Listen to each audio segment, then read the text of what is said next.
Good morning. Today we're continuing our reading of The Wild Robot Escapes by Peter Brown. This recording is made with the permission of Little Brown Books for Young Readers. Chapter 47, The Diner.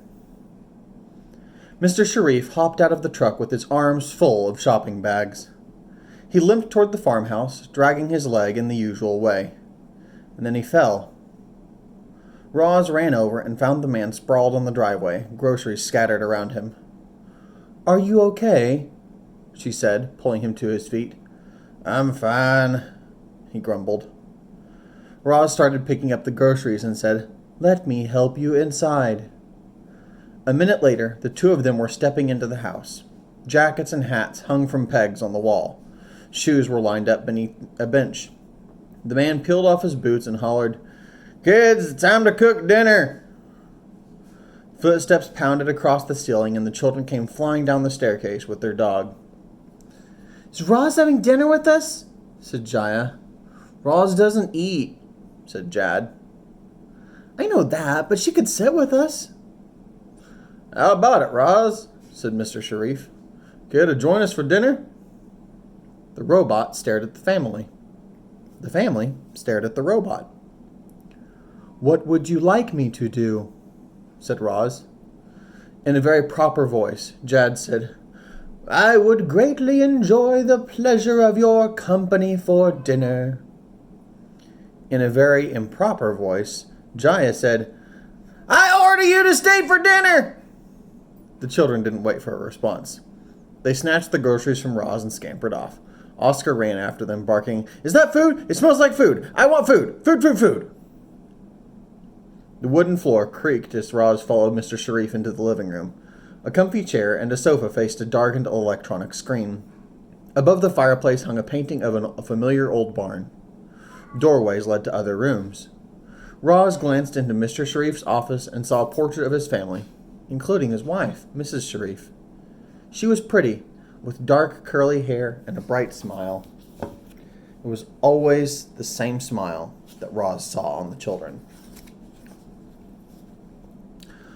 "Look, Jaya's crying like a baby," came Jad's giggly voice from the kitchen. When Roz walked in, the girl was chopping an onion with tears streaming down her cheeks. "Roz, I order you to chop this onion for me," said Jaya, wiping her eyes. The robot picked up a knife, and in a flash, the onion was perfectly chopped and dumped into a bowl. Clearly, Roz was designed to chop onions. "Roz, I order you to take the night off," Mr. Sharif laughed. "The kids and I want to cook. We enjoy it." More vegetables were chopped, skillets started sizzling, delicious aromas swirled together, and before long a magnificent meal was set at the dinner table. Oscar positioned himself below to catch food scraps, and everyone else took a seat. Mr. Sharif turned to his daughter. "Would you like to say grace?" The girl lowered her head. "Thank you, God, for this yummy food we're about to gobble down. Amen." "Thank you, Jaya," said Mr. Sharif with a wink. "And thank you, Roz, for everything you've done this past year. I had my doubts, but now I can't imagine what we'd do without you." The children looked at each other. Then the family grabbed their knives and forks and dug into dinner. A colorful leafy salad, a plate of sautéed asparagus, creamy mashed potatoes and buttered bread, and tall glasses of milk. The meal was beautiful. But as Roz scanned the table, her eyes kept returning to the roasted chicken. It was about the size of Brightbill. Suddenly the robot was full of questions. Do chickens live happy lives? Did this chicken know it would be eaten? Were humans bad for eating animals? No, thought Roz. Humans are simply following their instincts. Like all creatures. Like Roz herself.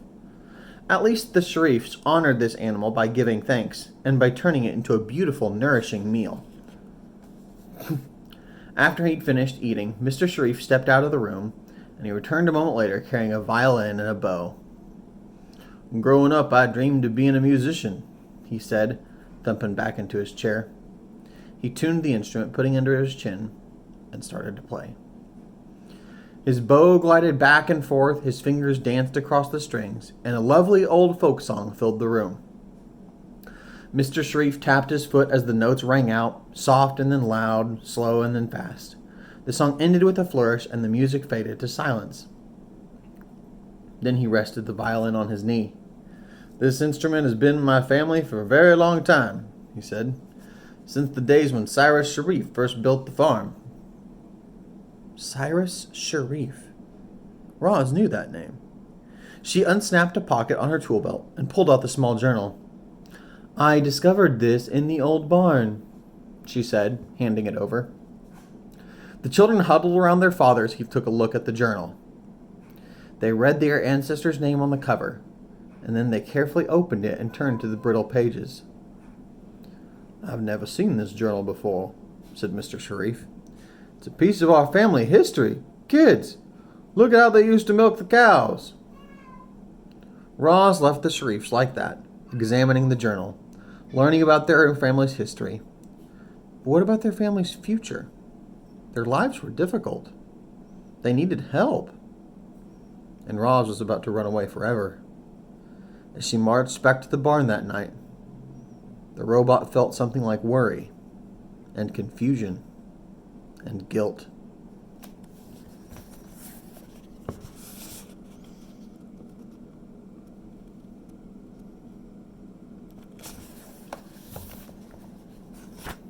Chapter 48. The Return. The robot's feelings of worry, confusion, and guilt went away as soon as she heard her son's voice echoing across the farm. "Ma, we're back!" Brightbill's flock appeared above the pasture, flapping and honking and laughing.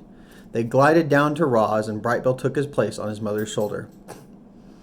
"I told you we'd keep your son out of trouble," said Loudwing. "Thank you, everyone." The robot spoke in her most cheerful voice. "It is so good to see all of you again." The cows trotted over, grinning and happily mooing to the geese. While the herd and the flock caught up with each other, Roz and Brightbill slipped away to speak privately. "What's the plan, Ma?" said Brightbill. "The plan is simple," said Roz. "Tonight, under the cover of darkness, I will run away from this farm. And then you and I will begin our journey home." Chapter 49. The Goodbyes. That evening was full of sad goodbyes. The first goodbye was between the flock and their young leader. The other geese wanted to help Roz and Brightbill get home, but the journey would be dangerous, and Brightbill refused to put his flock at risk. He demanded they return to the island without him. The geese could feel their instincts urging them onward, and they knew Roz and Brightbill would look after each other, so they said their goodbyes and took off into the night sky. The next goodbye was between the robot and the cows. Roz marched into the pasture one last time as the herd gathered around. "I guess this is it," said the robot. "Thank you all for being so kind to me." Annabelle sniffled and said, "I really hate goodbyes, but I'm glad you're going home to where you belong. I just wish there was some way I could be helpful." "Actually, there is something you can do." Roz unsnapped a pocket of her tool belt and took out the transmitter. "You can hold on to this for me. Hopefully it will take a few days for Mr. Sharif to realize I am gone." Annabelle smiled as the robot gently tucked the small device under her collar. Lily and the other calves suddenly swarmed around Roz and nudged at her legs. They all had tears in their eyes. Tess wanted to lighten the mood, but she couldn't think of anything funny to say. The other cows called out to their friend, "We'll miss you, Roz. Get home safely. Don't forget about us." Roz waved to the herd. She said a silent goodbye to all the farm machines parked in the shed. Then she followed the driveway out to the fields with Brightbill on her shoulder and the children at her side. The last goodbye was the hardest of all. Everyone was quiet as they walked through the silvery moonlight, past rows and rows of sprouting crops, and out to the farthest corner of the farthest field. Roz turned and faced Jaya and Jad. She looked past them, back to the distant lights of the farm buildings. I have prepared the farm for my departure," said Roz. "It will take care of itself for a while, but not forever." We can manage things until we get another robot at least, said Jad. This place won't be the same without you, but we'll be okay. What will you tell your father? Said Roz. That's for us to worry about, said Jaya. You just worry about getting home. Roz glanced at the tool belt strapped across her chest. Would you like this back? No, we would not, said Jad. It was a gift just for you, said Jaya. The girl pulled her brother and the robot into a big, tight hug. Beneath the sounds of the crickets were the sounds of the children crying. I'll only know when you made it home, said Jad. We need to know how your story ends, said Jaya. The robot muttered some animal words to her son, and then said to the children, If a goose ever visits the farm and presents you with a feather, you will know that I am home. The children smiled through their tears and waited for their friends to leave. But the robot did not move. More than anything, Roz wanted to go home, and yet she was conflicted. She cared about this family and this farm, and now she was abandoning them. The robot lurched forward and back and forward and back again and again as her computer brain struggled with all of these thoughts and feelings. Finally, the children gave her the gentle push she needed. Roz, we order you to run away. And the robot did as she was told. Chapter 50. The Free Robot. At long last, Roz was free. But as she ran away from Hilltop Farm, she didn't feel free. She felt something more like fear. She feared being seen and captured and destroyed. She feared for her son's safety. So Roz camouflaged herself. She avoided the fields and kept to the trees, and with Brightbill as her guide, she carefully kept north through farm country. The wild robot's long journey home had begun. Chapter 51. The Airship. The sun was up and our friends were on the move. They were traveling quickly and quietly along a narrow strip of forest that cut between vast crop fields. If not for that nagging fear of being spotted, it would have been a very pleasant hike.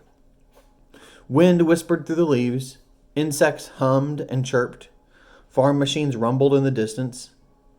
And then there came a new sound, a buzzing sound.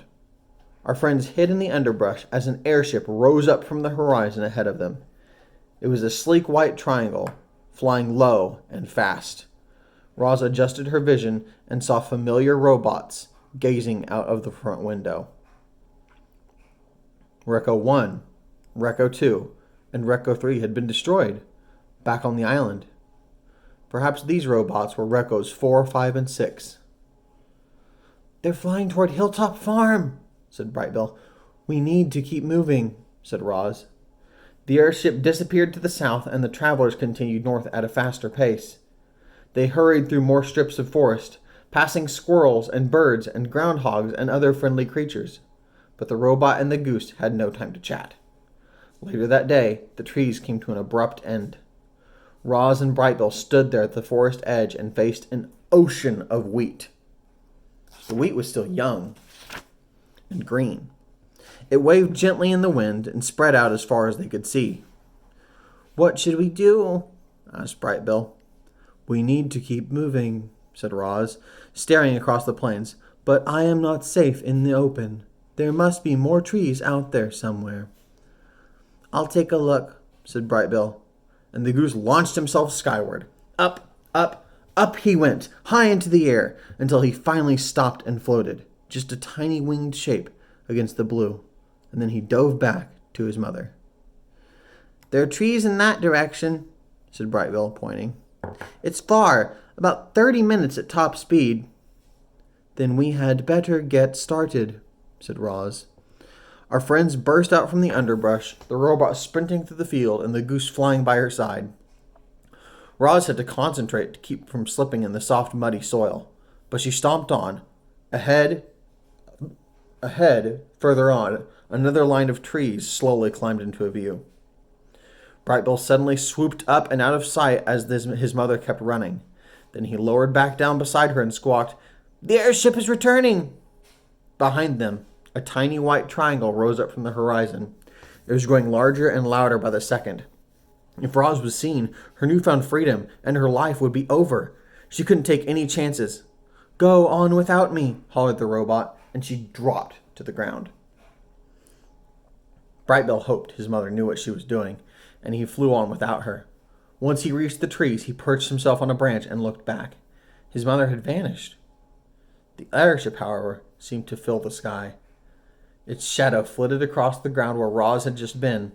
The ship didn't see her, and it detected no electronic signal, so it kept going, racing above the trees and over the next field. Its engine noise gradually faded, and it disappeared to the north.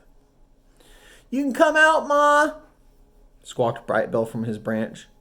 A column of wheat stood up in the field.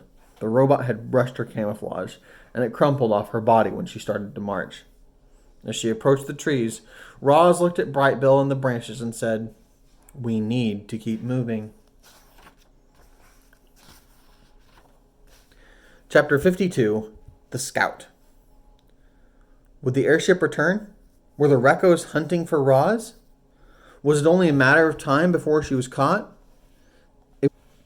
It was impossible to know. So our friends tried not to worry about those troubling questions, and they continued sneaking through farm country, from one wooded area to the next. Roz wore a disguise of mud and weeds and bark, and the first hint of trouble she would freeze. At the first hint of trouble, she would freeze, and instantly become a rotten old tree trunk. Then she'd wait for Brightbill to tell her it was safe to move on. If there were humans or robots nearby, she might have to wait for hours. Back on the island, Brightbill had practiced flying like hawks and owls and sparrows and vultures. He couldn't fly exactly like those other birds, but he was an expert at diving and swooping and darting and soaring. Now he used those skills to secretly scout out the countryside for his mother. He'd fly up from her shoulder and return a short time later to share his findings. "We're coming to another farmhouse. Let's avoid it by cutting across the field."